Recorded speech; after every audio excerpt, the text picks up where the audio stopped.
Halo, assalamualaikum warahmatullahi wabarakatuh. Selamat datang kembali di Haryana Official. Bapak semuanya, gimana kabarnya nih hari? Semoga sehat selalu di perantauan, amin. Semoga bapak semuanya terhindar dari mara bahaya. Semoga dipermudah segala urusan sama ngibak, amin ya robbal alamin. Doa terbaik dari sini, semoga sampai semuanya selalu mensupport channel iki. Saya selalu nonton video iki, semoga dipermudah segala urusannya. Moga-moga sukses selalu nang perantauan. Moga-moga pulang dalam keadaan utuh, dalam keadaan selamat, membawa hasil yang banyak, berkah dunia akhirat, amin ya robbal alamin. Nah bapak semuanya, hari ini kita bakal membahas satu curhatan kemudian satu berita. Jadi silakan disimak dua informasi ini buat sampai semuanya. Oke, kita langsung saja ke pembahasan yang pertama. Jadi iki sebuah curhatan. Cerita nih, sing curhat iki namanya Mbak Eni. Beliau iki kerja di Hong Kong 5 tahun Mbak, di majikannya. Jadi dulu pernah pindah kerja di daerah Dumun sana selama 2 tahun, kemudian dia pindah. Nah yang terakhir iki selama 5 tahun Mbak. Walaupun dia kerja selama itu, tetap aja ada hal-hal kecil yang dimana iki tidak disukai oleh majikan.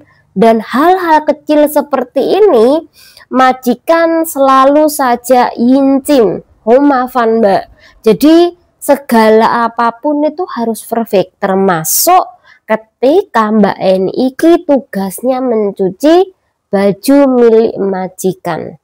Jadi Mbak Eni iki dikomplain oleh majikan perkara baju Mbak.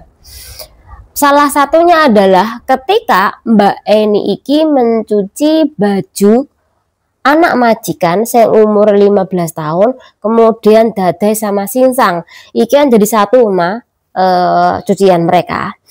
Biasa nih Mbak Eni iki kalau nyuci iki dicek Mbak sakunya. Contoh saku ini ada nggak tisu?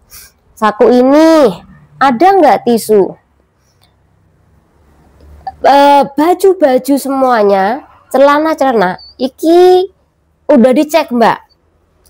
Tetapi setelah dia selesai mencuci kemudian mengeringkan, tiba-tiba Mbak Eki ngecek ada itu Mbak, tisu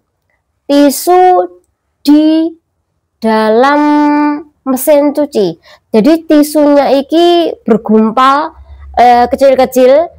Kemudian ketika dia bergumpal kecil-kecil ada di saku salah satu anak dia. Kemudian yang lainnya iki udah pecah kecil-kecil Mbak. Ada yang gumpal kecil, ada yang pecah-pecah kecil-kecil. Nah kemudian iki mengenai baju-baju majikannya.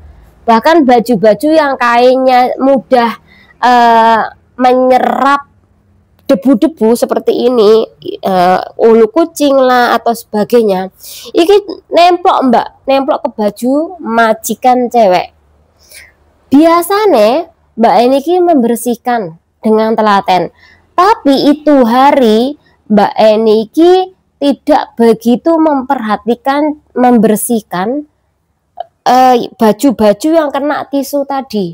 Dan ketika majikan mencari baju milik dia yang dicuci, dia kan mencarinya kan di jemuran karena dia mau pakai nih.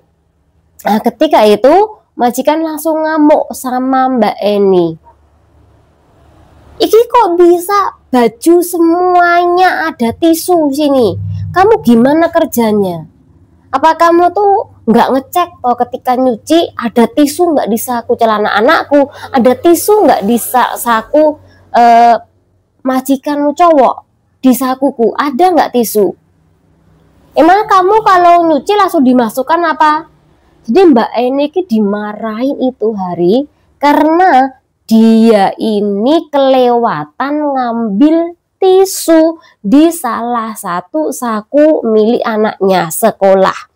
Biasanya memang dia teliti banget, tapi mungkin karena dia terburu-buru, iki ada tisu yang tertinggal di situ. Kemudian pas mesin cucinya iki munyer, sesek, akhirnya tisunya keluar dan tisunya akhirnya iki hancur juga mengenai baju-baju yang lain. Nah saat itulah Mbak Eni iki dimarahin sama majikane. Ya Mbak Eni cuma bilang maaf. Tapi sekali lagi untung aja Mbak Eni tidak diinterminate. Kemudian setelah ini terjadi Mbak Eni iki bener hati-hati Mbak, bener hati-hati untuk kasus-kasus di mana dia iki teledor ngecek tisu di dalam saku milik majikannya. Iki yang pertama Mbak. Yang kedua ono kejadian nih. Dimana ketika Mbak Eni iki nyuci, iki ada lengane majikan sing sange si baju kerja panjang nih. Panjang kan kalau baju kerja kan biasanya kan ada beniknya gini kan Mbak. Nah Mbak Eni iki benik iki ada ngubel gini Mbak. Jadi ngubel kayak gini. Jadi ketika dia mepek ya ada ngubel gini nggak gini. Akhirnya karena dia ora perimpen nggak ngecek, itu pun dimarahin sama majikan cewek Mbak. Jadi sekali lagi kamu tuh kerja di sini udah lama loh, 5 tahun lebih. Kamu bisa kayak gini aja kamu nggak bisa. Masa aku harus ngecek setiap hari ketika kamu cuci baju? Jadi Mbak Eni dimarahin hanya perkara baju Mbak. Mungkin kalau masalah dia bersih-bersih, masak itu oke. Tapi tinggal masalah baju, ini ada aja komplainannya, ada aja permasalahan, kemudian ada aja yang tidak disukai oleh majikan. Jadi ini peringatan bagi kawan-kawan semuanya, mbak-mbak semuanya. Tolong bagi sampean-sampean semuanya yang dimana cuci baju pasti pernah di posisi di kasus yang sama. Sampean teledor nih nggak ngecek, atau mungkin sampean keliwatan. Akhirnya tisunya iki nggak diambil, kemudian dicuci di mesin cuci, mau muter-muter, akhirnya keluar, kemudian jadilah serpihan-serpihan kecil, akhirnya ngotori baju-baju yang lain. Silahkan komen, apa tanggapan majikan Anda? Apakah Anda memang sudah membersihkan dengan semacam alat untuk debu, atau Anda pakai stiker? Jadi stiker kan dicap itu juga bisa. Atau mungkin Anda pernah ketahuan nih melakukan hal ceroboh itu. Apakah Anda kena marah atau majikan Anda biasa aja? Silahkan komen. Ini kasus pertama Mbak, sederhana. Tapi kalau sampai nggak hati-hati, sama melakukan berkali-kali, sama bisa di-terminate. Tapi Mbak Eni tidak mengalami pemesanan kontrak kerja, cuman dimarahin sama majikannya, dianggap teledor lah, kamu ada niat kerja enggak, semacam itu Mbak. Tapi untuk masalah lainnya tidak ada komplainan, tapi itu masalah cuci baju, jemur baju, ngipat baju, ini sering banget dimasalahkan oleh majikan perempuan. Oke, ini kasus yang pertama. Kasus yang kedua Mbak, ini tahun 2024 2 Desember, kejadian di Sunderland Estate Kowloon. Jadi iki ceritanya Mbak, ada kasus salah satu PRT asing di negara Hong Kong iki melaporkan kepada majikannya, kemudian majikannya iki telepon polisi kalau majikannya iki hari itu iki kehilangan jam tangan 10 biji Mbak. Iki hari pertama Mbak, kehilangan jam tangan 10 biji. Kemudian setelah itu majikan iki telepon polisi. Nah setelah majikan telepon polisi, kemudian di situ polisi meminta keterangan CC-nya ini, kemudian di situ sudah selesai, dan di situ polisi belum mengidentifikasi siapa sing maling jam tangan milik majikan di Kowloon ini. Ini yang hari pertama. Kemudian besoknya lagi, iki ternyata ada kejadian yang sama. Jam tangan milik majikan ini iki hilang lagi Mbak. jumlah 9. Kalau yang pertama iki jumlah 10 biji, kemudian yang hari kedua iki hilangnya jumlah 9 biji, Mbak. Nah, yang kedua iki majikan juga lapor polisi.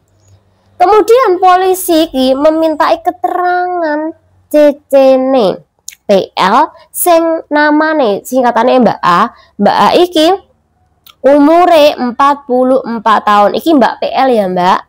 Jadi Mbak A iki umure 44 tahun, berasal dari PL. Iki diinterogasi, Mbak, diinterogasi. Nah, ketika dia diinterogasi itulah si PL iki ngomong kalau rumah majikan iki tadi didatangi oleh orang yang tak dikenal, kemudian melakukan pencurian, kemudian mereka lari. Iki hari kedua setelah terjadinya pencurian 10 buah jam tangan tadi.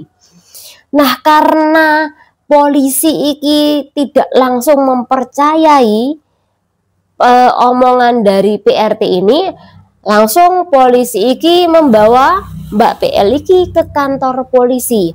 Kemudian di kantor polisi itulah akhirnya polisi menangkap si Mbak PL iki sebagai salah satu yang tertuduh sebagai pelaku. Ingat, tertuduh sebagai pelaku yang melakukan pencurian selama 2 hari di tempat majikane. Dan kemarin di persidangan daerah distrik Mbak PL iki ada beberapa dakwaan kan kawan. Pertama adalah dituduh mencuri jam tangan 9 tadi.